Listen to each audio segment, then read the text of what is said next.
ஒரு நிமிஷம் கேளுங்க. கௌதம் நந்தா அப்படின்னு ஒரு சப்ஸ்கிரைபர் கேட்டிருந்தாரு. ஹர்ட்ஃபுல் கமெண்ட்ஸ், அதாவது நம்மளை பாதிக்கிற மாதிரி கமெண்ட் பண்ணுறாங்க இல்லையா, அதை வந்து எப்படி நாம் ரியாக்ட் பண்ணாமல் ரெஸ்பாண்ட் பண்ணுறது அப்படின்னு கேட்டிருந்தாருங்க. நீங்கள் பார்த்துட்டு இருக்கிறது கிருபா வைப்ஸ் யூடியூப் சேனல். உங்களுக்கான பதில்.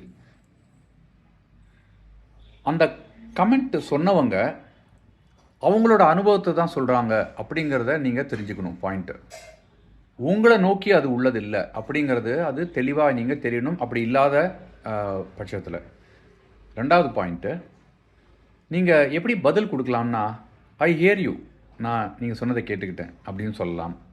இல்லையா, ஒரு புன்முறுவலை கொடுக்கலாம். சரி, நாம் இதை பற்றி அப்புறமா பேசலாமே அப்படின்னு நீங்கள் சொல்லலாம். ஏன்னா இது அவங்களையும் ஹர்ட் பண்ணாது, உங்களுக்கும் இது பாதிப்பு வராது. மூணாவது பாயிண்ட்டு, உங்களுக்குள்ள ஆட்டோ சஜஷனாக நீங்கள் சொல்லிக்க வேண்டியது, நான் அன்பான வார்த்தைகளை மட்டும்தான் என் உள்ளே வாங்குகிறேன், இது என் சம்பந்தமான செய்தி இல்லை, இது அவர்கள் பார்வை அப்படின்னு நீங்கள் சொல்கிறது. நாலாவது விஷயம், வெள்ளத்தனைது மலர் நீட்டம் மாந்தர்த்தம் உள்ளத்தனைது உயர்வுன்னு சொல்லுவாங்க. அவர்கள் என்ன ஓட்டம் எப்படி இருக்கோ அதை தான் அவங்க பார்க்குறாங்களே தவிர அது நீங்கள் கிடையாது அப்படிங்கிற ஒரு உணர்வு. அஞ்சாவதாக நீங்கள் ரியாக்ட் பண்ணுறதுங்கிறது எப்படின்னா, அது நாம் சிந்திக்காமல் செய்கிறது.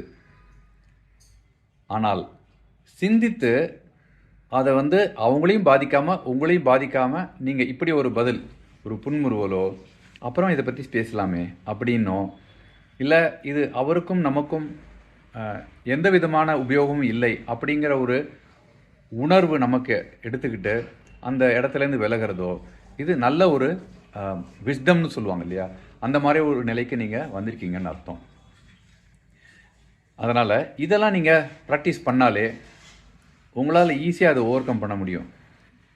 அவரோட எண்ண ஓட்டம் அவரோட நாளில் ஆரம்பித்த சில பாதிப்பான உணர்வுகள், பாதிப்பான நிகழ்வுகள், இதை பேஸ் பண்ணி தான் உங்கள் மேலே இதை வார்த்தையாக வருதே தவிர அது நீங்கள் இல்லை அப்படிங்கிற உணர்வு உங்களோட ஒருத்தர் உங்களுக்கு தெரியும் இல்லையா.